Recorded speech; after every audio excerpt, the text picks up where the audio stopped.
So hello and welcome दोस्तों। फिर से हम लोग एक और आर्टिकल लेके आपके सामने आए हैं। ये एक आर्टिकल है जो द हिंदू न्यूज़पेपर में 16 जून में ही दिया गया है, which is at page number. मैं आपको पेज नंबर बता देता हूँ। पेज नंबर 8 पे ये आर्टिकल दिया हुआ है, ये लेफ़्ट हैंड साइड पे, जिसका नाम है पीस विद पीस। तो इस आर्टिकल में प्रिवेंटिव डिटेंशंस के मिसयूज़ के बारे में बताया गया है। इलाहाबाद हाई कोर्ट ने एक ऑर्डर दिया है जिसके तहत उन्होंने बोला है कि प्रिवेंटिव डिटेंशन जो हैं उनका मिसयूज़ नहीं किया जाना चाहिए, जो कि बहुत ज़्यादा प्रेवलेंट है।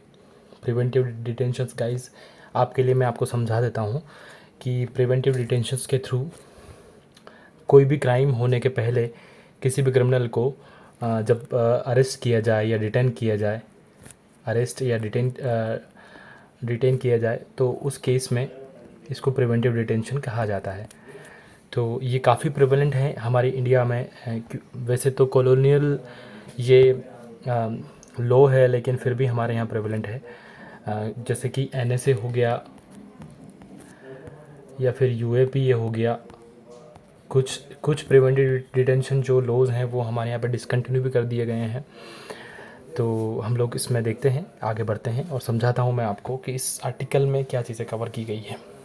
तो it says preventive detentions are misused by state in name of order के नाम पर प्रिवेंटिव डिटेंशंस के जो लॉज हैं और उनके जो प्रोविजंस हैं उनका मिसयूज़ किया जा रहा है, ये कोर्ट कह रहा है।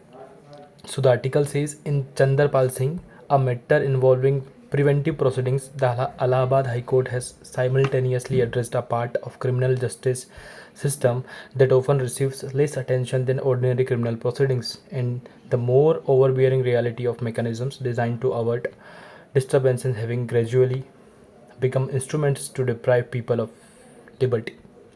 So it says कि इलाहाबाद हाई कोर्ट ने इस मैटर में एक ऐसा एक एक ऐसा पार्ट एड्रेस किया है जो कि क्रिमिनल जस्टिस सिस्टम का ही पार्ट है, लेकिन उसको उतनी इम्पोर्टेंस नहीं दी जाती।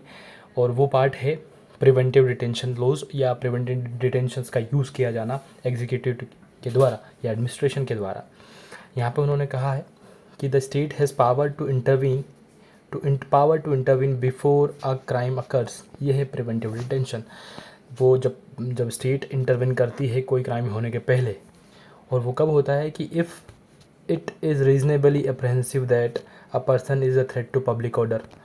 अब ये तभी अरेस्ट या डिटेंशन किया जा सकता है जबकि पुलिस या जो भी एडमिनिस्ट्रेशन है, एग्जीक्यूटिव है, उसको ऐसा लगता है कि ये जो पर्सन है ये पब्लिक ऑर्डर के लिए बहुत ज़्यादा प्रॉब्लमेटिक है, पब्लिक ऑर्डर को मेंटेन नहीं रहने देगा। ऐसा अगर उनको लगता है तब जाके वो लोग इसका यूज़ कर सकते हैं। However it has acquired a habit of exercising that power routinely. लेकिन ये कहा जा रहा है कि ये रूटीनली इस पावर का यूज़ किया जा रहा है एडमिनिस्ट्रेशन के द्वारा या एग्जीक्यूटिव के द्वारा, resulting in detention without any substantive criminal charges. अब अगर कोई सब्सटेंटिव क्रिमिनल चार्जेस नहीं है, कोई गंभीर चार्जेस उनके ऊपर नहीं है, तो फिर आप प्रिवेंटिव डिटेंशन का यूज़ किस बेसिस पर करते हैं, ऐसा कोर्ट यहाँ पे क्वेश्चन कर रही है। The high courts order was based on the bench the high courts order was based the bench said on a highly irresponsible deprivation of personal liberties in Uttar Pradesh. Court का ये जो ऑर्डर है वो बेस्ड था कि जिस तरीके से हाईली इररिस्पॉन्सिबल तरीके से स्टेट जो है या स्टेट पुलिस जो है वो डिप्राइव कर रही है लोगों को अपनी पर्सनल लिबर्टीज़ से इन उत्तर प्रदेश। पर्सनल लिबर्टीज़ की बात आती है अंडर आर्टिकल 21। गाइज ये आप लोगों को ध्यान रखना है कि अंडर आर्टिकल 21 हम पर्सनल लिबर्टीज़ की बात करती हैं, which talks about right to life and personal liberty, right to life and personal liberty.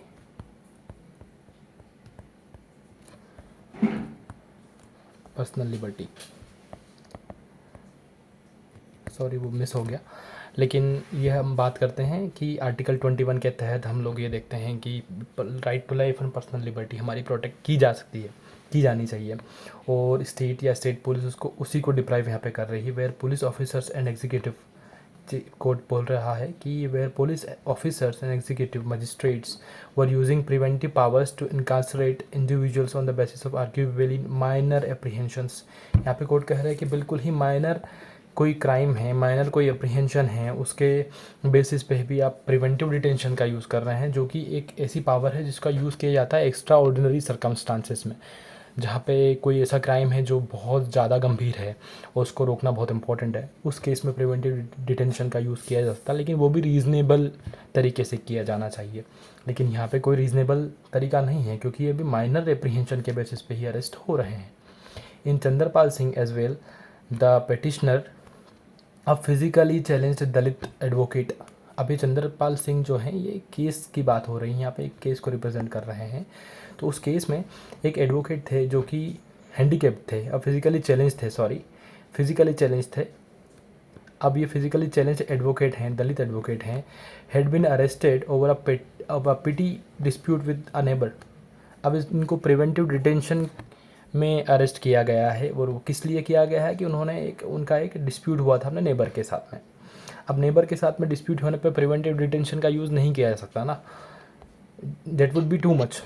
So the bench said that between May 2025 and April 2026 around 2500 people were reportedly subjected to preventive detention proceedings in Ghaziabad. Ghaziabad alone amounts to 2500 people which were being arrested or detained under preventive detention provisions.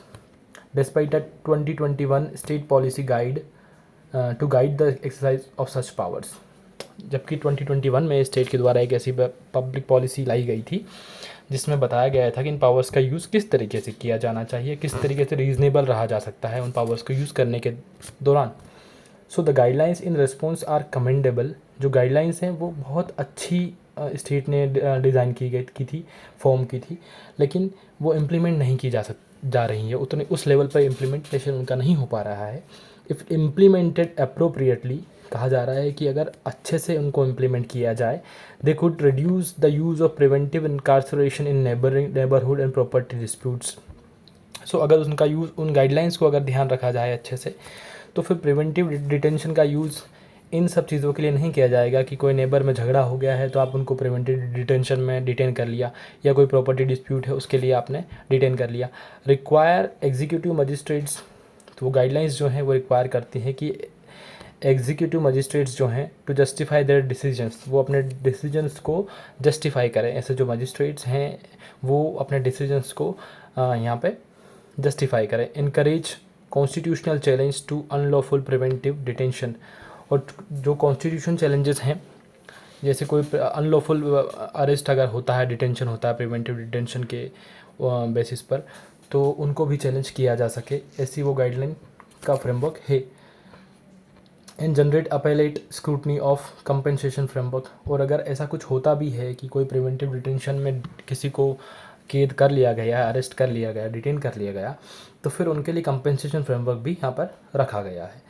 They may also snap at the heels of magistrates who cite unspecified communal tensions to jail protesters who impose prohibitively unaffordable bonds for release। अब ये उन लोगों को भी accountable, उन magistrates को भी accountable यहाँ पे बनाती हैं ये गाइडलाइंस, जो एक नॉर्मल, एक बहुत अनस्पेसिफाइड कोई ऐसा एरिया है और उनको बोल दिया गया कि कम्युनल टेंशन्स बढ़ा रहे थे वो इश्यूज़, तो उनके कारण हमने इनको अरेस्ट कर लिया और फिर उनके ऊपर ऐसे फाइन्स या बोन्स लगा दिए गए जो कि अनअफोर्डेबल हो। तो इनको भी चेक में रखने का काम वो गाइडलाइन यहाँ पे कर रही थी। Further even if the ruling does not directly impinge on the detention of activist Sonam Wangchuk under NSA। तो गाइज यहाँ पे बात हो रही है NSA की, NSA। अब ये नेशनल सिक्योरिटी एक्ट है, NSA।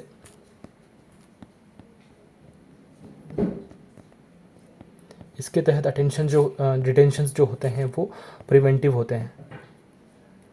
और आप लोग अगर इसको ध्यान से पढ़ेंगे, नेशनल सिक्योरिटी एक्ट को अगर आप ध्यान से पढ़ेंगे, इसके प्रोविजंस को ध्यान से पढ़ेंगे, तो आपको समझ में आएगा कि इसमें जो अरेस्ट होते हैं उसमें कोई बेल नहीं होती है, कोई बेल नहीं होती है। उसके प्रोविजंस स्पेसिफिक्स होते हैं जो आप लोग देखेंगे, सर्च करेंगे तो आपको समझ में आएगा। मैं आपको आगे बताता हूँ, क्योंकि सोनम वांगचुक जो एक्टिविस्ट थे, एनवायरमेंटल एक्टिविस्ट हैं हमारे देश में, जिनका अरेस्ट अभी किया गया था लद्दाख के केस में, तो उनको भी एनएसए के तहत ही अरेस्ट किया गया था। और it critics the idea of using the excuse of maintaining peace to silence dissent and reminds the state that it has a responsibility to maintain peace with peace. यहाँ पे आर्टिकल इस चीज़ को फोकस कर रहा है कि आप किसी को भी इसलिए अरेस्ट नहीं कर सकते हैं कि उन्होंने कहीं पे डिसेंट दे दी थी या स्टेट या कहीं पे उन्होंने कोई पीसफुल प्रोटेस्ट कर दिया था, उसलिए आप किसी को डिटेन नहीं कर सकते हैं। क्योंकि सोनम वांगचुक के केस में ऐसा ही हुआ था कि वो अपना प्रोटेस्ट कर रहे थे जो कि पीसफुल था, वो डिसेंट दे रहे थे अपनी बार बार, उस केस में उनको एनएसए के तहत अरेस्ट कर लिया गया था। The ruling may also apply to workers and activist recently detained in new Delhi में कुछ वर्कर्स को अरेस्ट किया गया था जो कि प्रोटेस्ट कर रहे थे, तो उनके ऊपर भी ये केस अप्लाई होता है। उनको अरेस्ट किया गया था अंडर सेक्शन 126 और 170 of BNSS without valid grounds. उनको भी बिना वैलिड ग्राउंड्स के ही अरेस्ट कर लिया गया था। That said implementing the ruling will be difficult, पर जो रूलिंग है हाई कोर्ट की, इलाहाबाद हाई कोर्ट की, उसको इम्प्लीमेंट करना मुश्किल है, क्योंकि वो जो गाइडलाइन है उसका इम्प्लीमेंटेशन इस लेवल पे थोड़ा मुश्किल बनता है। लेकिन अगर वो इम्प्लीमेंट की जा सकती है तो वो एक वे फॉरवर्ड है। हम लोग प्रिवेंटिव डिटेंशन को कैसे डेमोक्रेटाइज कर सकते हैं। The bench said the compensation or unlawful detention can be recovered from salary of magistrate concern. अब अगर इस तरीके से कोई अनलॉफुल डिटेंशन होता है तो बेंच कहती है कि फिर उन ऐसे डिटेंशन के केसेस में कंपनसेशन जो विक्टिम को मिलना चाहिए वो सैलरी में से दे देना चाहिए, कि मजिस्ट्रेट जो भी कंसर्न है उसकी सैलरी में से उसको फिर कंपनसेशन दिया जाए। पुलिस ऑफिसर या फिर कोई पुलिस ऑफिसर हो जिसने ऐसा कोई एक्शन लिया था उसकी सैलरी में से फिर उसको कंपनसेशन दिया जाए। However the executive has been historically reluctant to penalise its personal. लेकिन एग्जीक्यूटिव जो है, चाहे वो मजिस्ट्रेट हो चाहे पुलिस हो, वो लोग अपने ही पर्सनल यहाँ पे अपने उनके ऑफिसर्स को या उनके सबॉर्डिनेट्स को और उनको पेनलाइज या उनको पनिशमेंट देने का काम यहाँ पर नहीं करेंगे। वो बहुत ज़्यादा हेजिटेंट रहेंगे इस चीज़ के लिए। Second, executive magistrates are part of state administration. अब जो एग्जीक्यूटिव मजिस्ट्रेट्स हैं वो ऑब्वियसली स्टेट एडमिनिस्ट्रेशन का पार्ट हैं, और उनके जो करियर्स हैं वो डिपेंड करते हैं कि पीस स्टेट में बना रहे, और उस पीस को डिफाइन करना भी उनके हाथ में ही है। Addressing these barriers could reform preventive proceedings in India. So overall यहाँ पर यही मैसेज यहाँ पे ये हमको दे रहा है आर्टिकल, कि प्रिवेंटिव डिटेंशन को मिसयूज़ नहीं किया जाना चाहिए और रीज़नेबली उसका यूज़ हो, उससे एक ज़्यादा जस्ट सोसाइटी यहाँ पे फॉर्म होगी। सो ये था ये आर्टिकल। इसमें जो भी चीज़ें मैंने आपको बताई हैं वो उस पर आप फोकस कीजिएगा। जो भी मैंने आपको ऐसे लॉज बताए हैं, जैसे NSA मैंने आपको बताया था, उस पर आप थोड़ी रिसर्च करिएगा। UAPA मैंने आपको बताया है, उसके ऊपर थोड़ी रिसर्च आप करिएगा। और प्रिवेंटिव डिटेंशन मैंने आपको बताया है, उस पर भी आपको रिसर्च करना है। प्रिवेंटिव डिटेंशन के लिए आर्टिकल अगर आप मुझसे पूछेंगे तो ये है अंडर आर्टिकल 22। इसमें प्रिवेंटिव और प्यूनिटिव दो तरीके के डिटेंशन आपको यहाँ पे दिए गए हैं, तो आप उसको भी थोड़ा डीप में पढ़िएगा। और इससे रिलेटेड जो भी क्वेश्चंस आपके पास हैं वो मुझे आप कमेंट बॉक्स में बताइएगा, मैं ज़रूर उनको एड्रेस करूँगा। Thank you so much.